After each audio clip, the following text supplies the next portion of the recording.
everyone, welcome back to your Techie Teacher channel. In today's tutorial, I'll show you how to create and connect to a Windows virtual machine on Azure.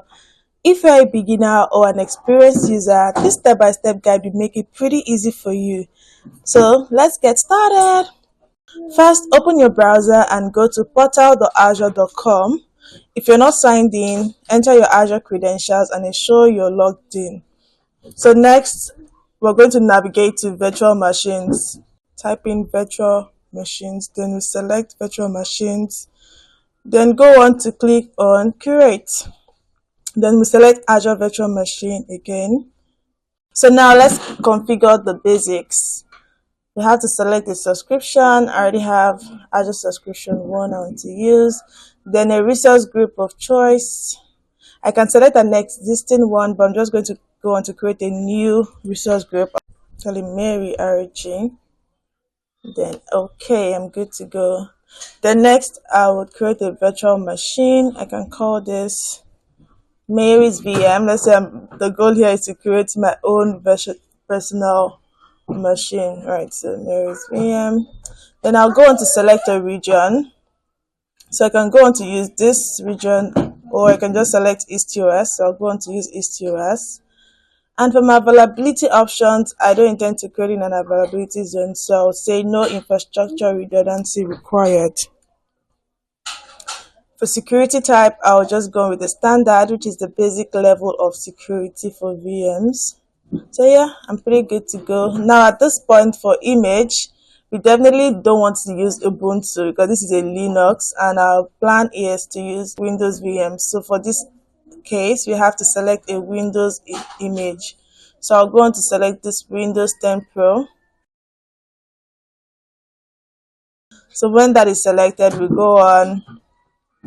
Yeah, so next we select a size, right? So I'm okay with this size. This is the list size. So in case you want a PC with a very big processing power and memory, so you have options for 2 virtual CPUs, 8 gigs, and the like. So I'm just going to go with this list, right, which is the standard B ones.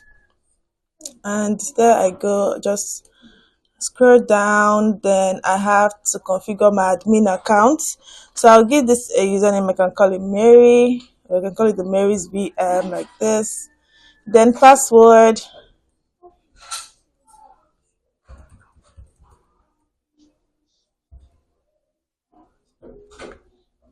Okay, so that's the password of choice. I'll have to create again to ensure the match. Okay, good. So that's a match. So now we already have a username and the password is a match. We'll go on to configure the inbound port rules. So under this inbound port rules, we've allowed selected port is selected by default. That's fine.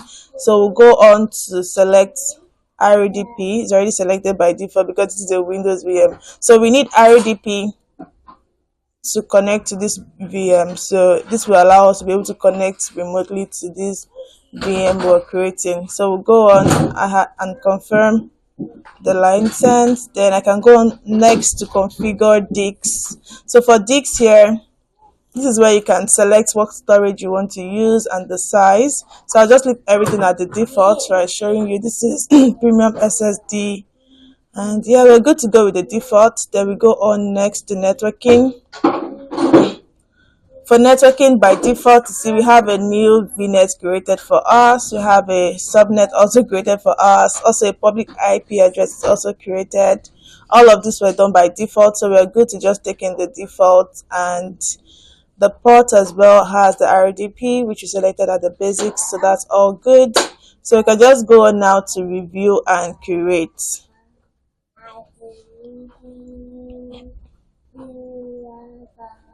So it's validating, right? It's running final validation. So once this validation is done, we're going to go on to review the settings, right? So just go on to review the things we've set, the subscription, the resource group, the name of the VM, the region is going to be created in, the availability options, right? The image selected, and the like. So just go on to, examine everything.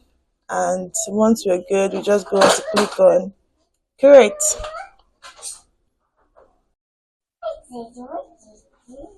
So you see it's creating, submitting deployments. If I open my notifications, we could see it's submitting deployments. So this process will take a few minutes as Azure will provision a VM. So deployment is in progress, as you can see. While creating this VM, other things are created like the IP address, public IP, the network security group, then the virtual network that was created by default for us also is created, right? And some other resources are also created alongside, right? Like the storage, disks, right? So all these are created alongside while creating this VM. So I just go on, let Azure do all of the processes and then provision this VM for us. Finally, our deployment is complete. So now we can click on go to resource, and here we find ourselves in the virtual machine space. So currently the agent cadet is not ready, so that sometimes takes some seconds, right, for it to get ready and get connected to. So we'll just go on to navigate to connect to this VM. All we need to do is click on connect here. So click on connect, then the page is loading. So I'm just going to scroll down to look at the admin username as we configured while creating, right? And then we'll go on to download the RDP file. Immediately see the file is downloaded, so I can just open that up and yeah, double click so that I open the RDP file. So now we get this pop up and we need to connect. So I can say connect, and it says configuring the remote session. Good. So it already has my admin name, so I'll just go on to put in my password.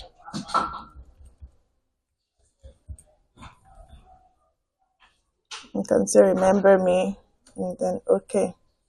So this is securing remote connection. Good. So now it's showing some certificate from the remote computer. Do I want to connect despite this? I'll just say yes. And it's configuring the remote session. So give that some few seconds and voila, we'll be connected to this virtual machine. Yay! So there we have it. So congratulations, you've successfully curated and connected to a virtual machine on Azure. Do you find this video helpful? Don't forget to like, subscribe, and comment. Cheers, guys. See you in the next video.